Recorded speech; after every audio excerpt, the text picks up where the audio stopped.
আসসালামু আলাইকুম সবাইকে। আলী ব্লগ অ্যান্ড কুকের পক্ষ থেকে সবাইকে শুভেচ্ছা। সুইট ডেজার্ট ডালা তৈরি করবে, এর জন্য কয়েক রকমের সুইট আইটেম রেডি করব। প্রথমে কাস্টার্ড বানাবো, এই জন্য কিছু ফল নিয়ে নিয়েছি। আম নিয়েছি, আপেল নিয়েছি, কলা নিয়েছি, লাল আঙ্গুর নিয়েছি। এখন কাস্টার্ড তৈরিতে চলে যাব। ফ্রুট কাস্টার্ড তৈরি করবো আর কি।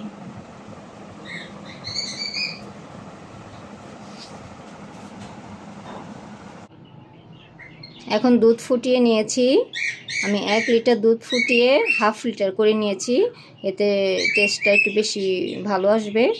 যদি 1 লিটার নিয়ে হাফ লিটার করতে না চান, শুধু হাফ লিটার দুধও ফুটিয়ে নিলে হবে, কারণ এখানে হাফ লিটার দুধের কাস্টার্ডটা তৈরি করব। দুধ ঘন হওয়ার পরে এখন চিনি দিয়ে দিচ্ছি। মিষ্টি যে যেমন খান তেমনটা দিবেন।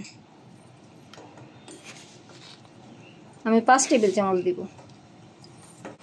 কাস্টার্ড পাউডার বাটিতে নিয়ে নিচ্ছি 4 টেবিল চামচ। তারপর নর্মাল পানি দিয়ে গুলিয়ে নিব। 4 টেবিল চামচ কাস্টার্ড পাউডার গুলিয়ে নিয়েছিলাম। এখন ওটা আস্তে আস্তে করে ঢেলে দিব আর নাড়তে থাকবো যাতে জমাট বেঁধে না যায়। সব দেওয়া হলে নাড়তে থাকবো যতক্ষণ না ঘন হচ্ছে।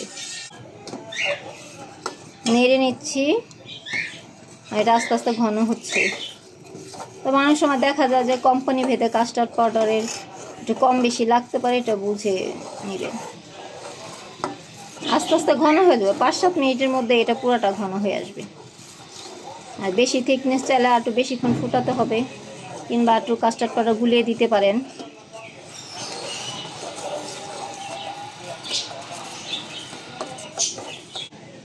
আট মিনিট ফুটিয়ে নিয়েছি, ক্রিম হয়ে গিয়েছে। এখন নামিয়ে নিব। 8 মিনিট ফুটিয়ে নেওয়ার পরে এটা আমি নামিয়ে নিয়েছি, একটা বাটিতে ঢেলে নিয়েছি। নামানোর সময় আমাদের এরকম থিকনেস থাকবে, যে চামিচটা এরকম ঘন, কারণ ঠান্ডা হলে এটা আরও একটু ঘন হবে। যখন নামাবো তখন ক্রিমের মতো চামিচেরটা এরকম মানে কভার হবে, তাহলেই হবে। ক্রিমটা ঢেলে নিয়েছি। এখন চামিচ দিয়ে নেড়ে নেড়ে এটাকে একটু ঠান্ডা করতে হবে, যেন উপরে একটা সরের মতো না পড়ে। কিছুক্ষণ নাড়তে থাকলেই আর সরের ভাবটা আসবে না, তারপর ঠান্ডা হয়ে যাবে, কারণ গরম ক্রিমের মধ্যে তো আসলে ফল মেশানো যাবে না। এটাকে এখন আমরা ঠান্ডা হওয়ার জন্য সময় দিব।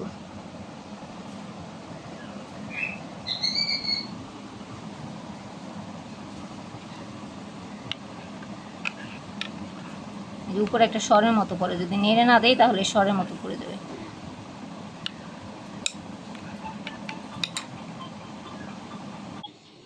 কাস্টার্ডের ক্রিমটা ঠান্ডা হচ্ছে, এই ফাঁকে আমরা অন্য আর একটা ডেজার্টের প্রিপারেশন নিয়ে ফেলি। পায়েস তৈরি করব। 1 লিটার দুধকে ঘন করে হাফ লিটার করে নিয়েছি এবং তার মধ্যে 1 গ্লাস পানি দিয়েছি, কারণ চালটা ফুটতে হবে তো এই জন্য। এখন এখানে 2 মুঠ পোলাওর চাল ভিজিয়ে রেখেছিলাম 30 মিনিট। এখন দুধটা ফুটে উঠলে চালটা দিয়ে দিব। দুধ ফুটে উঠেছে, এখন চালটা দিয়ে অল্প আছে সিদ্ধ করে নেব। চিনিটা পরে মেশাবো।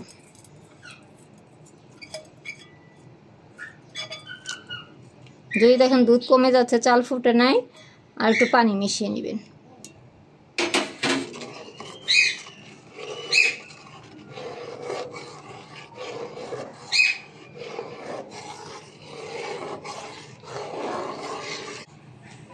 একটা এলাচ দিয়ে দিচ্ছি। অনেকে তেজপাতা দেন, আমি তেজপাতার ফ্লেভারটা পছন্দ করি না পার্সোনালি, তাই দিচ্ছি না। আমি শুধু এলাচ দিচ্ছি। আপনারা একটা এলাচ, একটা তেজপাতা ছিঁড়ে ফুটানো যখন চাল ফুটবে তখন দিতে পারেন। ওখানে তো পায়েস বসিয়ে দিয়েছি, পায়েস ফুটতে থাকুক। আমাদের কাস্টার্ডের ক্রিমটা ঠান্ডা হয়ে গিয়েছে। এখন আমরা ফল কেটে মিশাবো। একটা আপেল এভাবে কিউব করে কেটে নিয়েছি। আমি হাফ কেজি দুধের কাস্টার্ডের 2টা আপেল দেই। এখন একটা কেটে নিয়েছি, এখন এটা ক্রিমের মধ্যে মিশিয়ে দিব, কারণ আপেল যদি কেটে রেখে দিয়ে লাল হয়ে যাবে। এই জন্য ক্রিমটা ঠান্ডা করে নিয়েছি, যাতে আপেলটা কাটবো আর ক্রিমে দিব, আর ক্রিম দিয়ে মিশিয়ে নিব, তাহলে আর কালো হবে না। 2টো আপেল দিব। এখন কলাগুলো এরকম কিউব করে কেটে নিয়েছি, এখন কলা মিশিয়ে দিব। আমি 2টো কলা নিয়েছি। আঙ্গুর কেটে নিয়েছি, লাল আঙ্গুর, আরও একটা আপেল কেটে নিয়েছি, সেটাও মিশিয়ে দিব। এখন আম কেটে নিয়েছি, সেটা মিশিয়ে দিব। এখন সব ফল দেওয়া শেষ, সেগুলি ক্রিমের সাথে মিশিয়ে নিব। কাস্টার্ড মিশানো হয়ে গেছে। যেহেতু ডেজার্ট ডালা করব, তো একটা বাটিতে আমি সাজানোর জন্য তুলে নিচ্ছি। আমাদের কাস্টার্ড রেডি হয়ে গিয়েছে। 20 মিনিটের মতো ফুটিয়ে নিয়েছি। কাস্টার্ড রেডি হতে হতে এটা সেদ্ধ হয়ে গিয়েছে চাল। এলাচটা উঠিয়ে ফেলে দিব। আমি তরকারির চামচ দিয়ে 1 চামচ চিনি দিয়ে দিচ্ছি। এতে 3-4 টেবিল চামচ চিনি হবে। এটা আমাদের মিষ্টির স্বাদ অনুযায়ী, আপনারা বেশি মিষ্টি খেলে আরও বেশি চিনি দিবেন। দিয়ে আরও কিছুক্ষণ ফুটিয়ে নিতে হবে, কারণ চিনি দেওয়ার পর পানি টানে। চিনি দিয়েছি, চিনিটা গলে গিয়েছে, পানি শুকিয়ে গিয়েছে। এখন কিশমিশ দিয়ে নিচ্ছি। কিশমিশ দিয়ে 2-3 মিনিট নাড়াচাড়া করে এই যে ফুটে ফুটে যখন ছিটে আসবে, আমাদের পায়েস রান্না শেষ। এখন আমরা নামিয়ে নিব।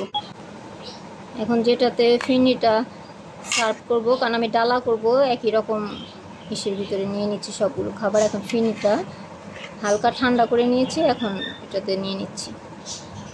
কাস্টার্ডও নিয়েছি। এখন আমাদের পায়েসও রেডি। এখন একটা সার্ভ করে নিব। আমি তো বন্ধ রাখছি, কিশমিশ দেখাইছি।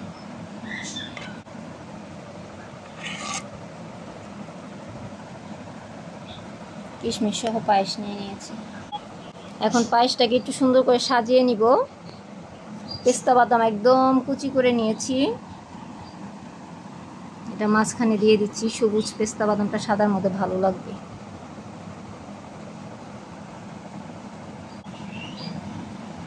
কুচি করা পেস্তা বাদাম সাইড দিয়ে সাজিয়ে দিচ্ছি।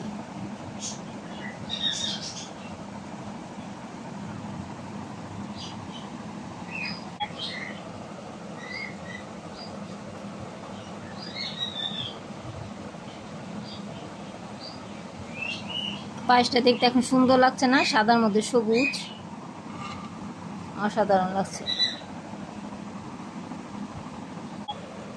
আমার ডেজার্ট ডালার জন্য 2টা আইটেম রেডি হয়ে গিয়েছে।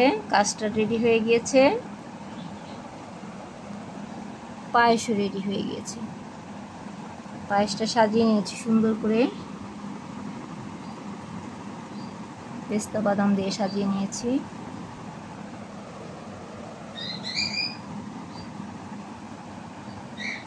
আরও 2টা আইটেম রেডি করতে হবে, তাহলে ডেজার্ট ডালাটাও সুন্দর করে সাজাতে পারবো।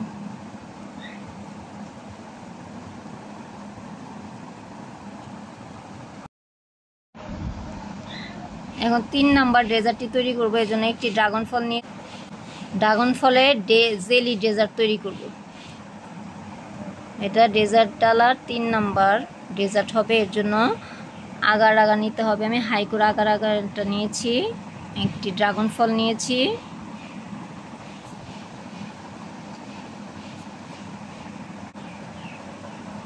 এখন ড্রাগন ফলটা ছুলে নিতে হবে, এই জন্য আগার আগারটা সরিয়ে নিচ্ছি।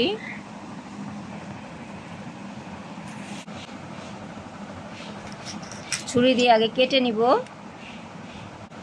এখন 2 ভাগ করে নিয়েছি। এখন এটার খোসাটা ছাড়িয়ে নিব।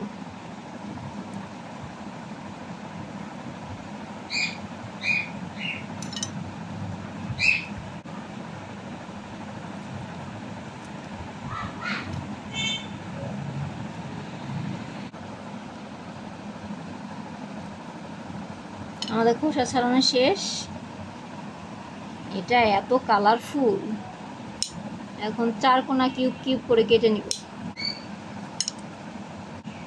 এভাবে কেটে নিচ্ছি। দেখি বড় বড় টুকরা হলে জেলের মধ্যে দিলে দেখতে ভালো লাগবে।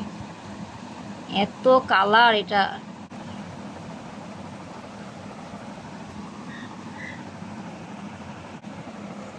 ফল কাটা শেষ। আমরা সব ডেজার্ট ডালার জন্য তৈরি করতেছি, জন্য খুব বেশি পরিমাণে তৈরি করছি না। এখন জেলিটা বানানোর জন্য 1 কাপ পানি নিয়েছি। 1 গ্লাস নিতে পারেন, 250 ml নিতে পারেন, কারণ পানির সাথে আগার আগারের পরিমাপটা প্রয়োজন। এজন্য ওটা পানিটা হিসাব করে নিতে হবে। আমি এখানে 1 কাপ পানি নিয়ে নিয়েছি। এখন 1 কাপ পানিটা বাটিতে ঢেলে নিচ্ছি। এখন চিনি মিশিয়ে নিব যাতে মিষ্টি হয়, কারণ আগার আগারে তো কোনো মিষ্টি দেওয়া থাকে না। 2 চা চামচ দিলাম। চিনি পানির সাথে মিশিয়ে নিচ্ছি। আর কেউ যদি মনে করেন যে আমি মিষ্টি খাবো না, তাহলে 1 চা চামচ দিলেই হবে। 1 কাপ পানির জন্য 1 চা চামচ আগার আগার নিয়ে নিব। এই পরিমাণ আগার আগার নিয়েছি। এখন এটা পানির মধ্যে গুলে দিব। এটা কিন্তু নর্মাল পানিতে চিনি এবং আগার আগারটা ভালো করে মিশিয়ে নিতে হবে, তারপর এটা চুলায় ফুটাতে হবে।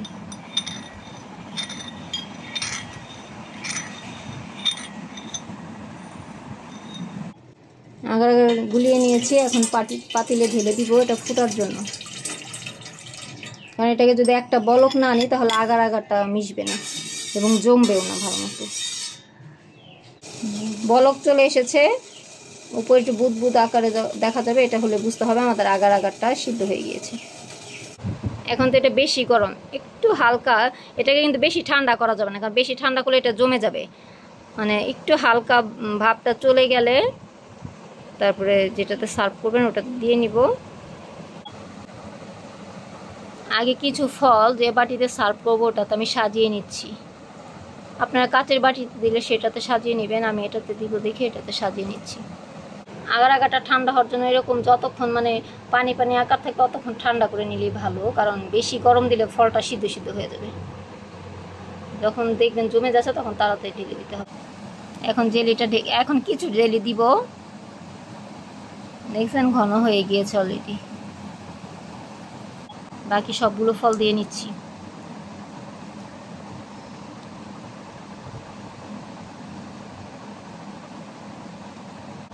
এখন বাকি জেলিটা উপরে দিয়ে দিব। তা খাই যায় না বাতাস, এটা জমে যায় দ্রুত। দিয়ে পুরাটাই ধরে নিব জারটা। আগার আগার দিতে দিতে খুব দ্রুত জমে যায়। আমাদের ড্রাগন জেলি ডেজার্ট রেডি। এখন আমাদের আরও একটি ডেজার্ট রেডি করতে হবে। এখন এটা ফ্রিজে রেখে দেবো। সব ডেজার্ট ফ্রিজে ঠান্ডা করে খাওয়াই ভালো। ডেজার্ট দ্বারা লাস্ট ডেজার্ট তৈরি করবে, এর জন্য সাবু নিয়ে নিয়েছি। এটা হবে আইসক্রিম দিয়ে সাবুর ডেজার্ট অথবা আইসক্রিমের ডেজার্ট। এখানে সাবু নিয়ে নিচ্ছি।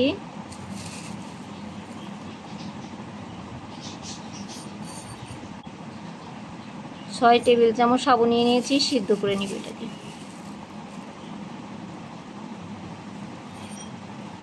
এখন সাবুটা পানি দিয়ে দুইবার অথবা 3বার ধুয়ে নিব যাতে ময়লাটা চলে যায়। পানি ফুটে উঠেছে, গরম পানি। এখন এর ভিতরে চিনি দিয়ে দিব। সাবু সিদ্ধ করার আগে পানিতে চিনি দিলে সাবুটা মিষ্টি মিষ্টি হবে আর কি। 2 টেবিল চামচ দিয়ে নিচ্ছি। 3 গ্লাস পানি নিয়ে নিয়েছি চিনি দিয়ে। এখন এটা ফুটিয়ে নিয়েছি, মানে চিনিটা মিশে গিয়েছে গরম পানিতে। এখন ধোয়া সাবু দিয়ে দিচ্ছি পানিতে। সাবু সিদ্ধ করার সময় নাড়তে হবে, না হলে দলা পেকে যাবে। সাবু নেড়ে নেড়ে ফুটিয়ে নিচ্ছি। সাবুটা 20 মিনিট ফুটিয়ে নিয়েছে, এখনও সম্পূর্ণ সিদ্ধ নেই। ভিতরে সাদা সাদা দানাগুলি সিদ্ধ হয়ে যখন স্বচ্ছ ক্রিস্টাল হবে তখন সাবু সিদ্ধ হয়ে যাবে। সাবু সিদ্ধ হয়ে গেছে আমার 22 মিনিটের মতো লেগেছে। মাঝখানে একটু ঘন হয়ে গিয়েছিল, তখন পানি দিয়ে নিয়েছি, তাহলে সাবু সুন্দর সিদ্ধ হয়। আমার সাবু সিদ্ধ কমপ্লিট। এখন সাবুর গরম পানিটা ফেলে দিচ্ছি, ছেঁকে নিচ্ছি আর কি। এখন ঠান্ডা পানি দিয়ে সাবুটাকে ধুয়ে নিচ্ছি, তাহলে একটা সাবু আর একটা সাবুর সাথে গায়ে লেগে থাকবে। সাবুটা ভালো করে বেশি করে ঠান্ডা পানি দিয়ে ধুয়ে বাটিতে নিয়ে নিয়েছি কিছু পরিমাণ, যেটা আমার দরকার। সাবু আইসক্রিমের ডেজার্ট তৈরির জন্য পোলারের এই আইসক্রিমটা নিয়ে নিয়েছি। এটা হাফ গোলাপের হাফ সাদা থাকে, তো এই জন্য। এই যে আইসক্রিমের মোড়কের ভিতরের চেহারা, সুন্দর সুইচ 2টা কালার। এখন সার্ভ করার জন্য বাটি নিয়েছি, সাবুগুলি নিয়েছি, আইসক্রিম নিয়েছি। এখন ডেজার্টটা তৈরি করব। আগে যে বাটিতে সার্ভ করবো ওটাতে সাবুদানাগুলি দিয়ে দিচ্ছি।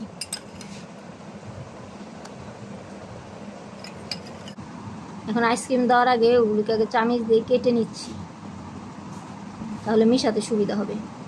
পুরোটা আইসক্রিমকে এরকম চামচ দিয়ে কেটে নিয়েছি। আগে সাদা আইসক্রিম কিছুটা দিয়ে নিচ্ছি, পরে অবশ্যই পুরোটাই মিশাবো। এখন গোলাপি আইসক্রিমটা দিয়ে দিয়েছি। এখন আইসক্রিম এবং সাবুগুলো মিলিয়ে দিচ্ছি, গোলাপি সাদা হালকা হালকা মিলাবো।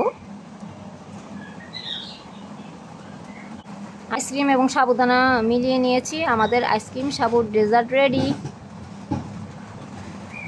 আমি কিন্তু এই ডালাটা ঘরে বানিয়ে নিয়েছি, প্লাস্টিকের স্টিলের যার যেরকম থাকে এরকম বড় টাইপের থালা থাকলে ওটার উপর আমি ফয়েল দিয়ে নিয়েছি, দিয়ে এখন 3টা ডেজার্ট দিয়েছি, এখন এটাও দিয়ে দিচ্ছি।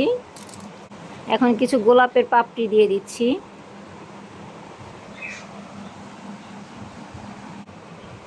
এখন গোলাপের পাপড়ি দিয়ে দিয়েছি, এখন সুন্দর লাগছে না গোলাপের পাপড়িগুলি দেওয়াতে। আমার সাজানো কমপ্লিট, গোলাপের পাপড়ি দিয়ে 4টা ডেজার্ট দিয়ে সাজিয়ে দিয়েছি। বাড়িতে স্পেশাল কোনো মেহমান আসলে, বিশেষ অতিথি আসলে তার সামনে এরকম একটা ডেজার্ট থালা দিলে খুশিতে সবার মন ভরে যাবে। ফিরনি, ড্রাগন জেলি ফ্রুট, কাস্টার্ড, সাবু আইসক্রিমের ডেজার্ট, আমাদের ডেজার্ট থালা রেডি।